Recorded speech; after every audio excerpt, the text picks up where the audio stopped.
What is up, guys, and welcome back to the Chillin' with Dylan podcast.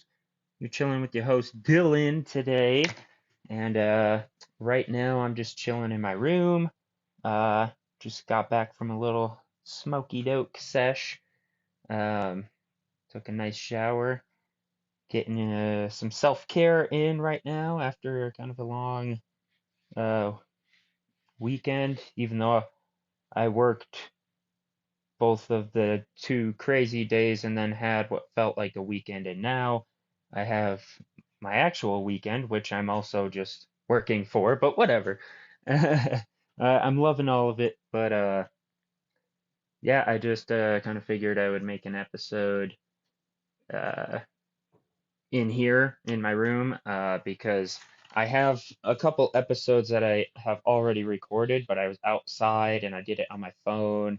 And I mean, this is not going to be the highest quality sound episode, um, but it's better than those ones, and I just want to upload something because I haven't in a while. But yeah, so it's going to be kind of out of order. Doesn't really matter, but yeah. So this episode is from the future, before the other stories and adventures are released.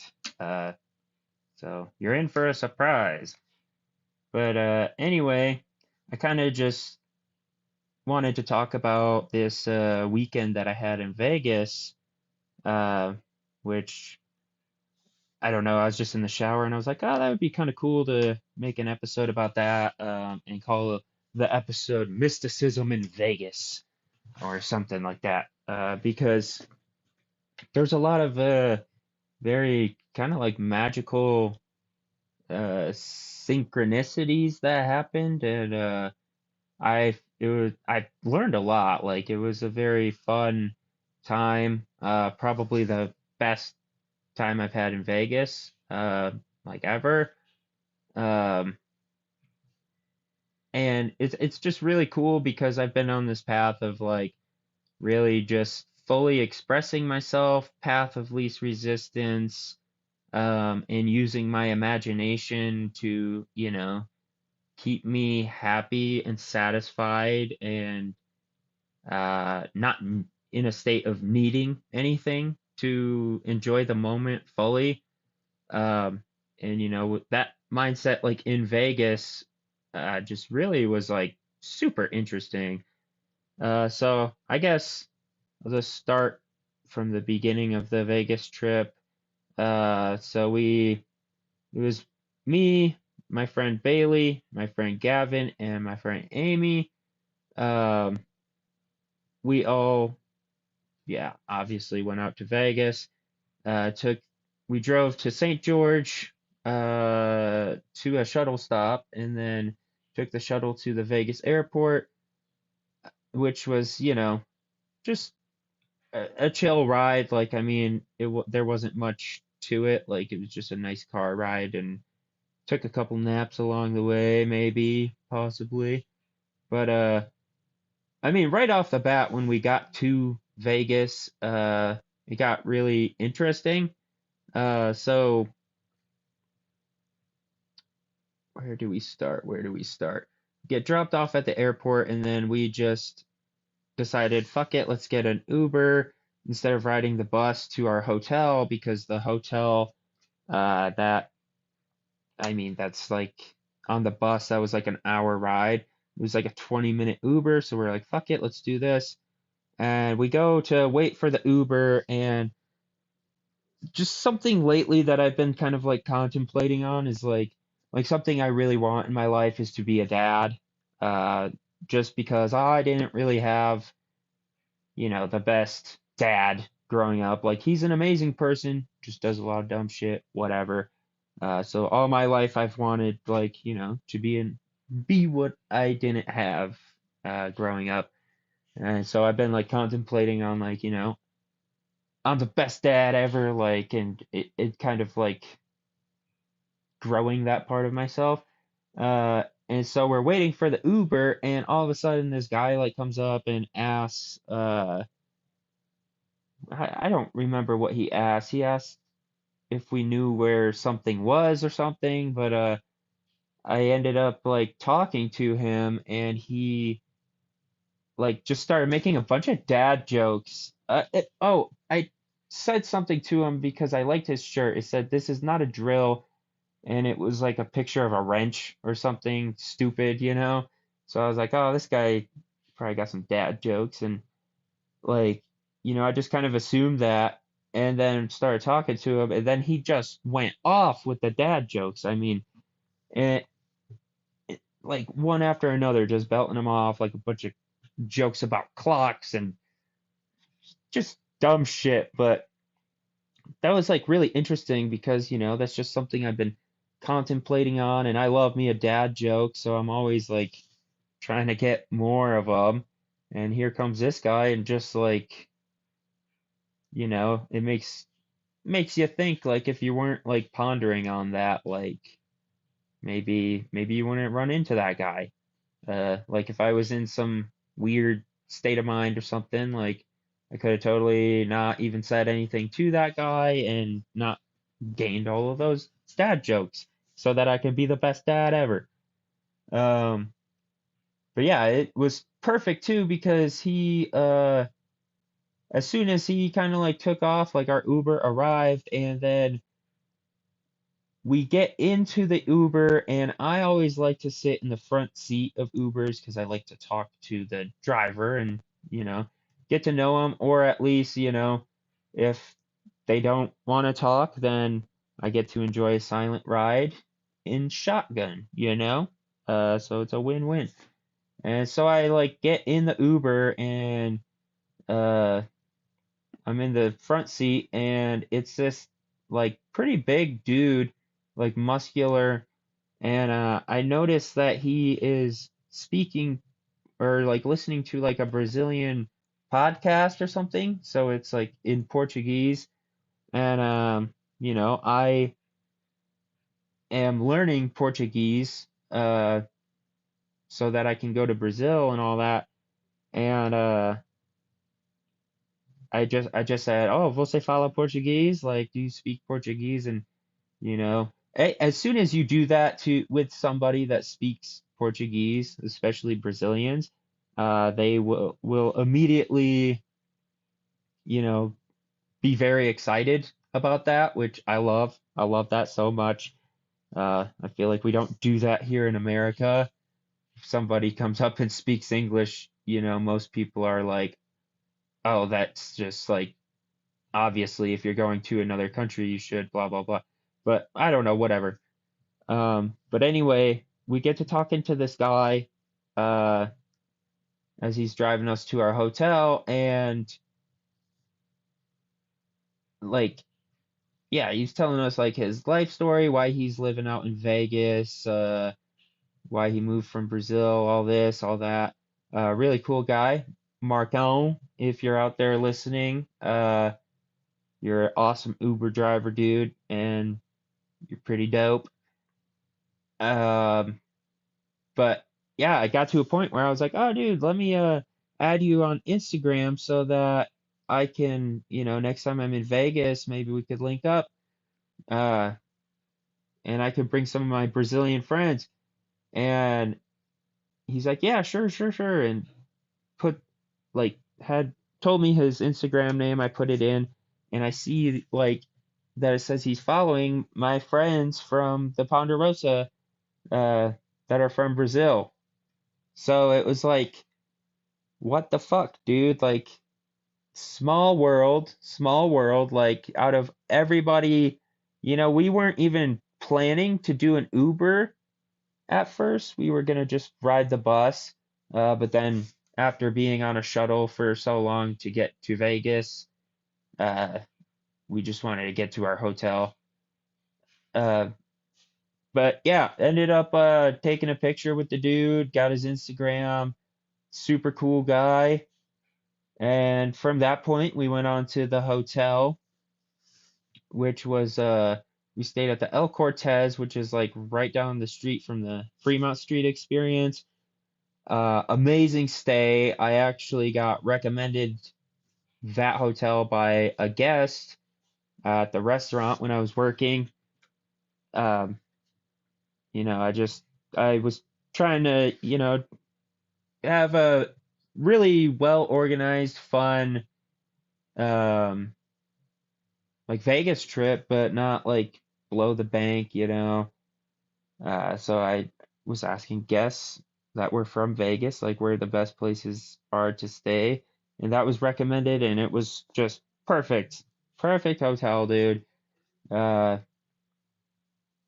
and it was, I don't know, I just like on this like Vegas trip, I really notice how like the more I notice like when things are just perfectly timed, perfectly placed, perfectly blah blah blah, uh the more it happens. Like in I'm realizing that everything is perfectly like exactly how it should be right now, but until you notice it, it's just gonna seem like everything's random and weird. Um but anyway, yeah, we went to the hotel, checked in. Uh, we were hungry, looking for food, and there was literally like a nice Thai restaurant right across the street from the hotel. So went up in there, and at that point, we put some uh, fungal friends into our pad Thai and shit, and began a psychedelic journey in Vegas. That I mean, it was insane because I ate those things and like I swear to God, in 20 minutes, it was like I was starting to feel it real nicely. Um, yeah, and then basically from there, let's see, what did we do? What did we do after that? Uh, we got some drinks, got some supplies, all that good. Uh, and then I think we went back to the hotel, got ready for Fremont Street. Or no, we went to the hotel room to get ready for a weed store so we could pick up some weed. And man, when we got to the weed store, it was the mushrooms were definitely ripping, and I just felt like I was a cartoon character in a weed store, and Amy and I were like laughing hard as fuck because just like I don't know, we was just making up weird like imaginary scenarios, and it was just like making me feel even more like a cartoon character. But everybody in the store was just so lovely and so nice and helpful. Um, I remember a moment where was this lady that came in, and she had this like dyed hair. It was dyed like I don't know, like a magenta almost. And it was really pretty.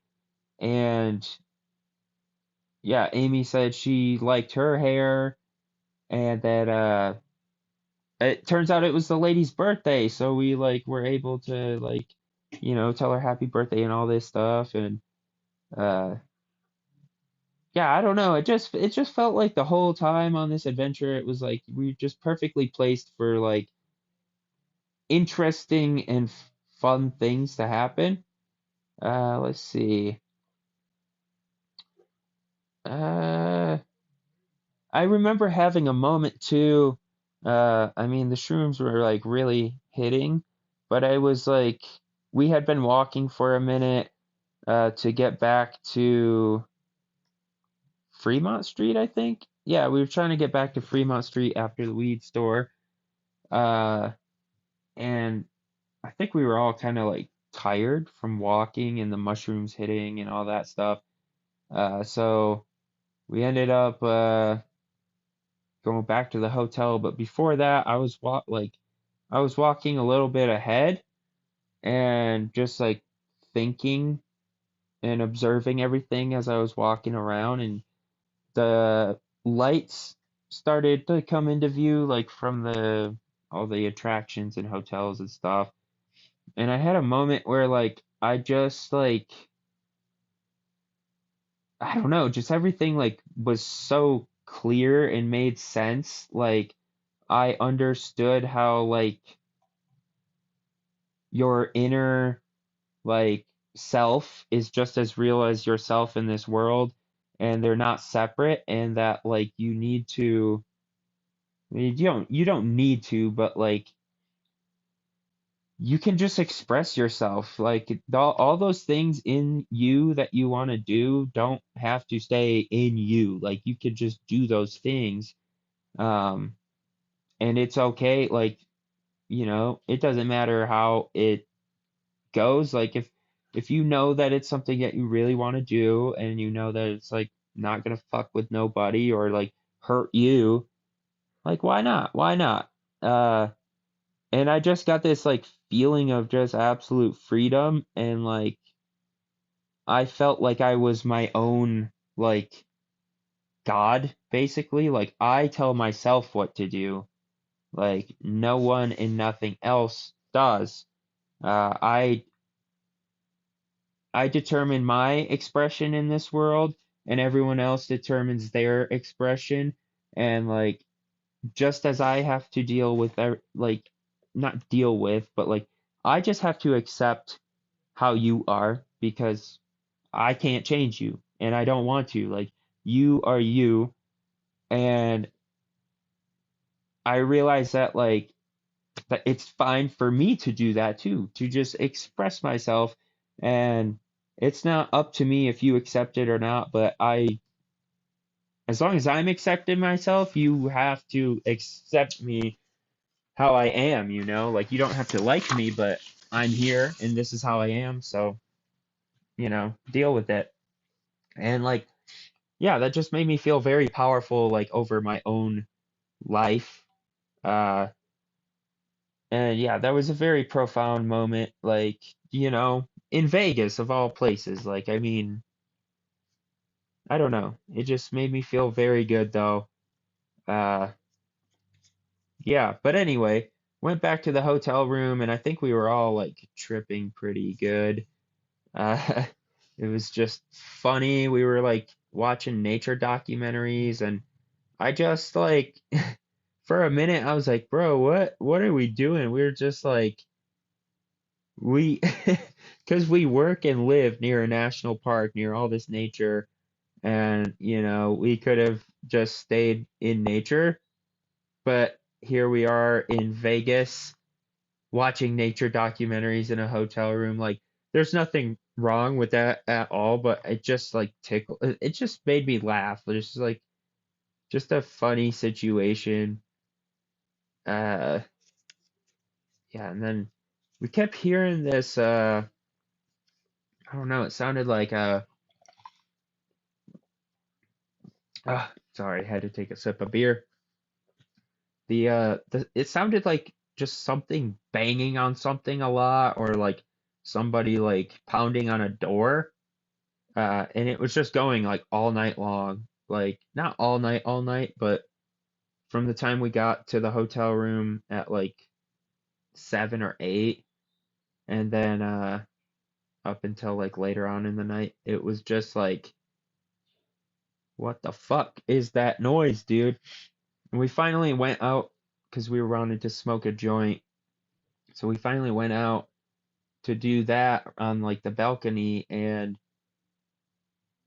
we look out and there's just like this giant metal flaming, or like this giant metal praying mantis spraying flames out of its like antennas to music. Like they're just playing like happy birthday and like the rude sandstorm, and just like just random old songs, and like these flames are just going with the music, and they're fucking loud too.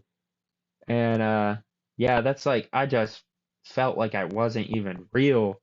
And then the from the balcony view, it was just glorious too, because you could kind of see the strip from the balcony, and it just, to me at the time, with all the helicopters flying around and like the shrooms and all the lights from the casinos and stuff, I just felt like I was in Futurama. Like I felt like I was just looking at Futurama in front of me. Uh, but yeah, that was really cool. Very cool art piece. Uh, I don't know how much their fucking gas bill is. I I, I don't know if I want to know. That shit just sounds kind of expensive, but whatever, dude. It's free to look at. Let's see, let's see. Yeah, and then I think we ended up chilling back in the room for a little bit until our trip kind of wore off a little bit more. And then ended up going out to Fremont Street, and that was so fun. Like, there was just so much going on, and I was just like in such a flow state too that like I loved just like weaving through all the people and like trying not to like bump into anyone. Like I just felt like a snake and I was dancing and busting moves, just feeling the flow. Um, a lot of interesting characters walking around. I mean, obviously it was a Friday night, so it was pretty poppin'. We saw people in gorilla suits humping strippers, man in a wheelchair with a bikini, um, a I don't even know, like Harley Quinn stripper whipping an incel dude. That I don't know what the fuck was going on there. Um, there was like a little store too that we went to get like some rolling papers. But I ended up seeing that they had mushrooms like in their uh like display case. And like I mean I know my mushrooms and I know they were real psilocybe cubensis mushrooms.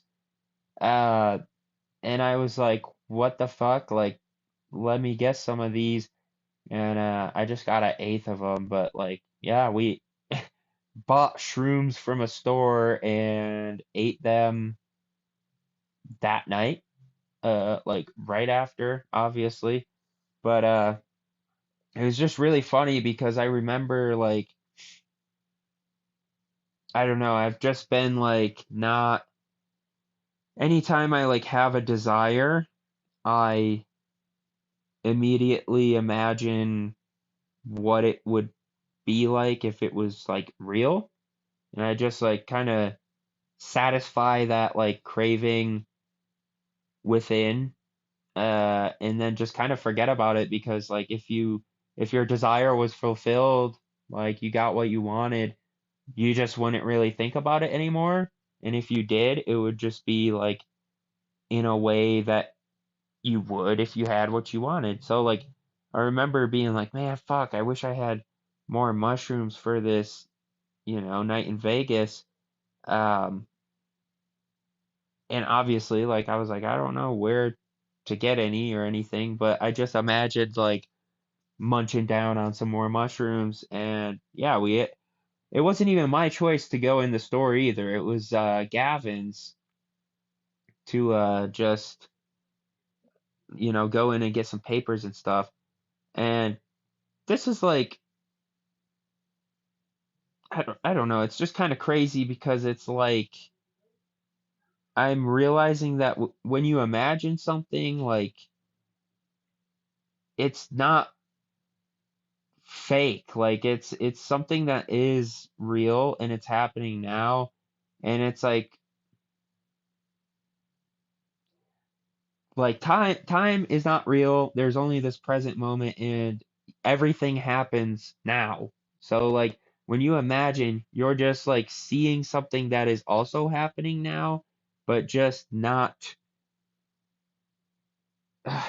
you're not super fucking aware of it like you are in this like physical moment, if that makes sense. Like so it's just like it's there, but it's not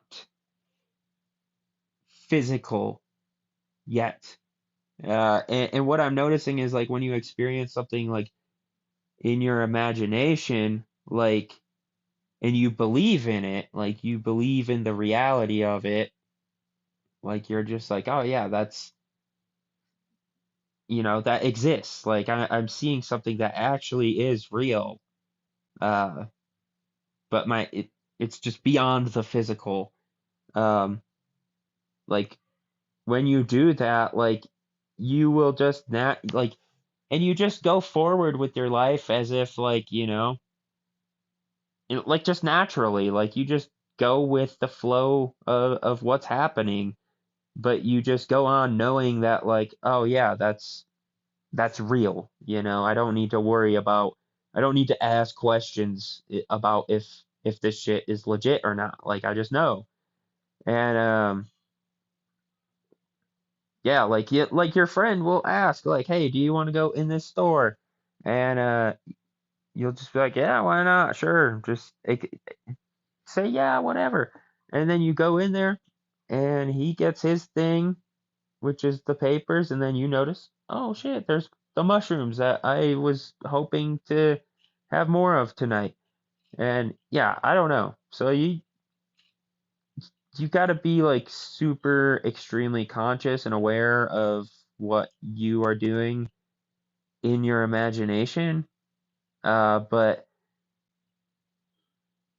and the funny thing is, like, people might say like that is like an escape, but here's the thing: is the more you operate like in your imagination and you make your imagination a lovely place where everything is exactly how you want it to be, well then you don't have to worry about managing that anymore.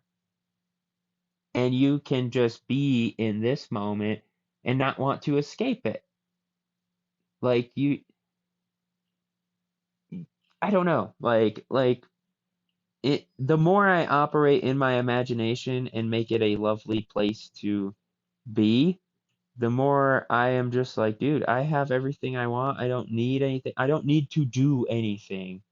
So like I don't need to put in all this effort to have, you know, have my mind be better or put in all this effort to like make my life something other than it is right now.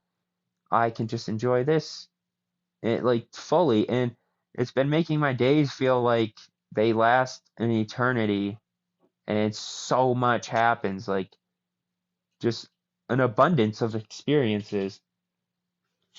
But anyway, where even was I? Okay, the mushrooms.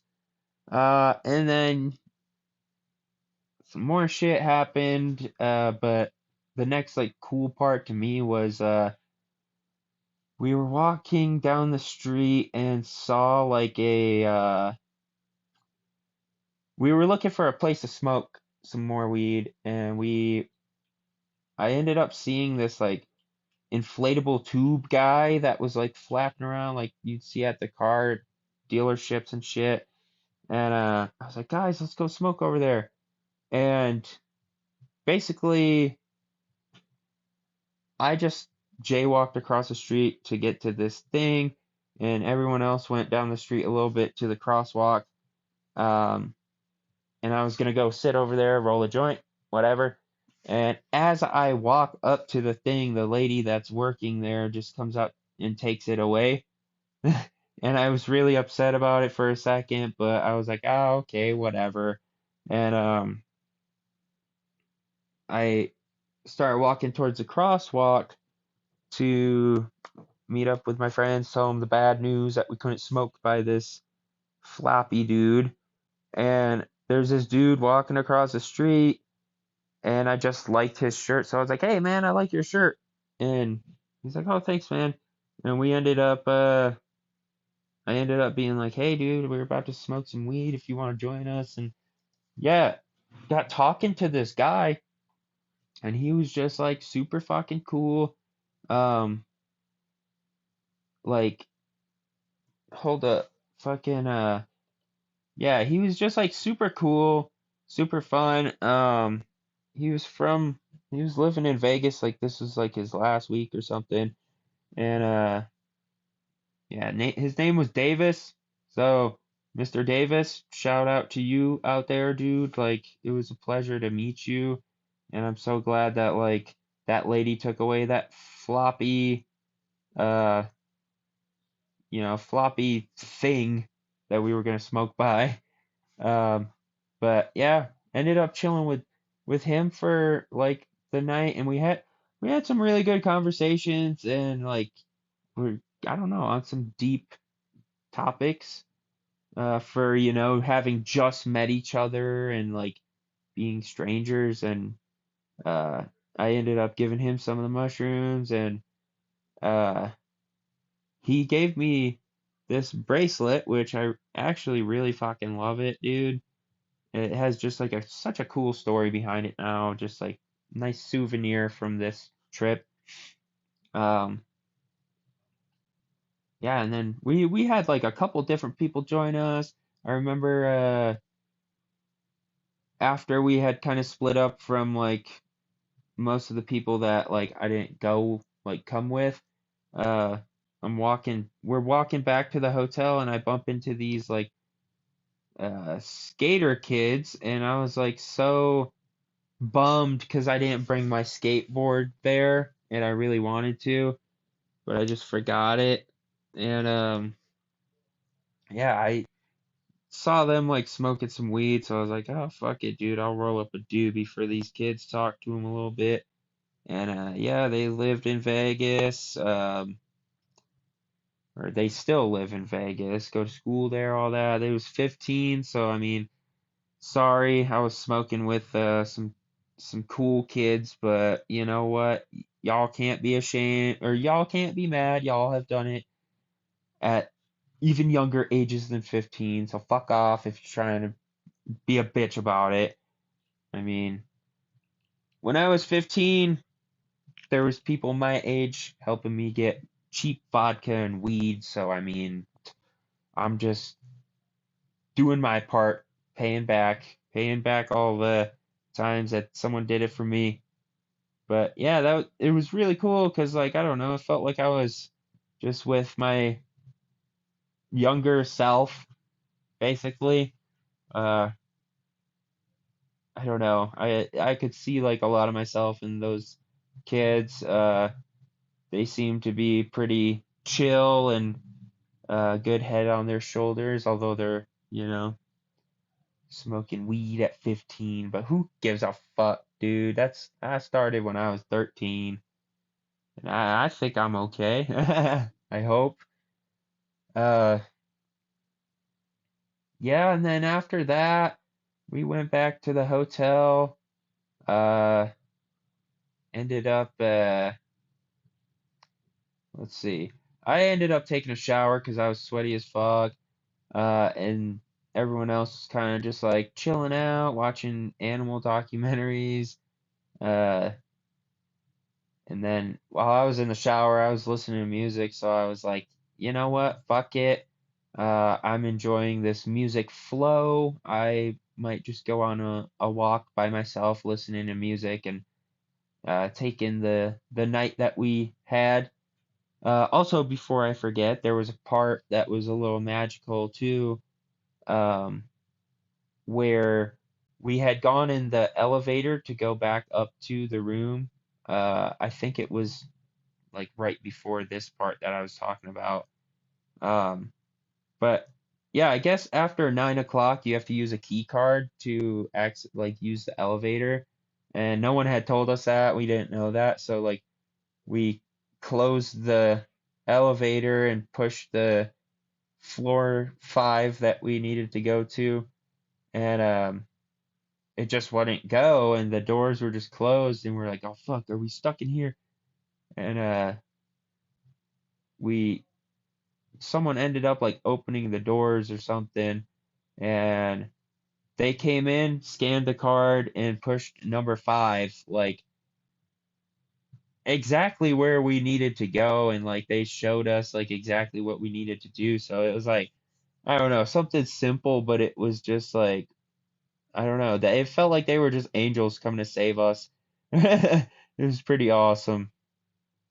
But yeah, anyway, get back up to the room. I took a shower, and then I decided, fuck it, I'm gonna go for a little walk and take in the whole night and kind of, just go at like my own pace for a little bit and chill.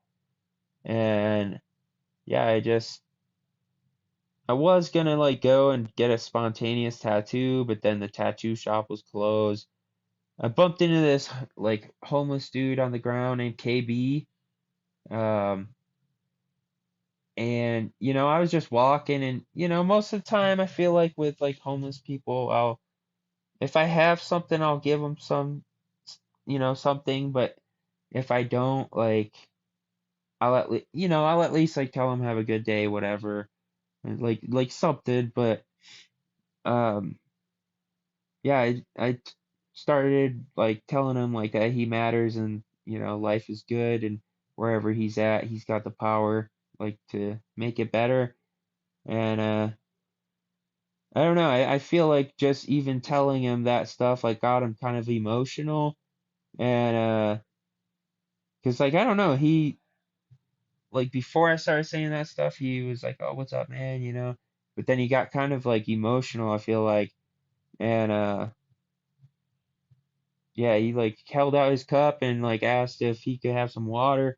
And I was like, I don't know how far I have to go to walk to get water, but here you go. And like I just gave him what was left in my water bottle, and then threw him a couple smokes, went on.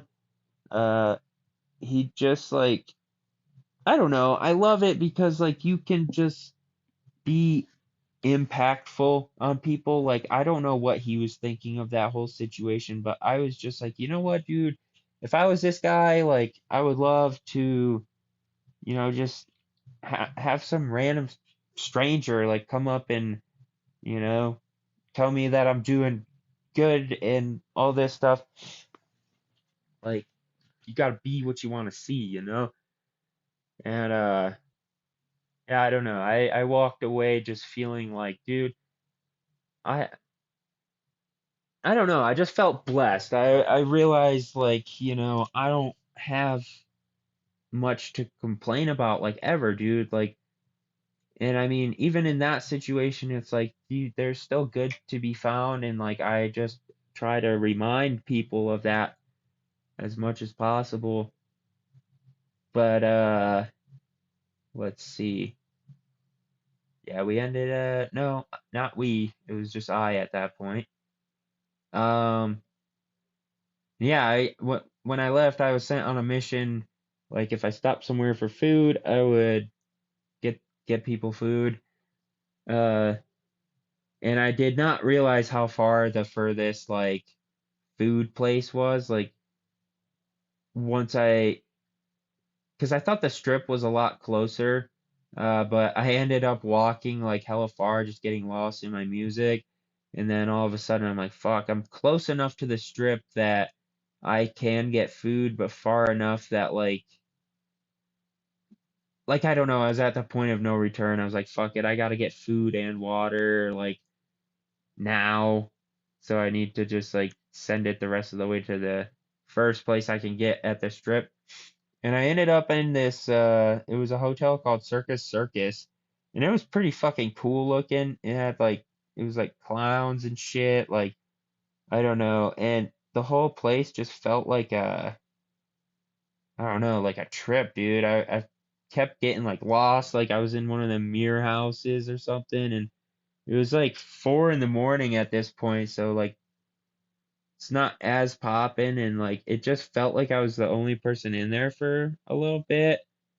Um, and I just could not find this restaurant. Like there was one restaurant open in there at this time, I guess, and I just could not find it. So I had to like anytime I saw somebody, I just was like, "Where is this restaurant?" And they'd lead me somewhere, and I don't know if I just misinterpreted their instructions or if they just sent me to the wrong place on purpose or something. But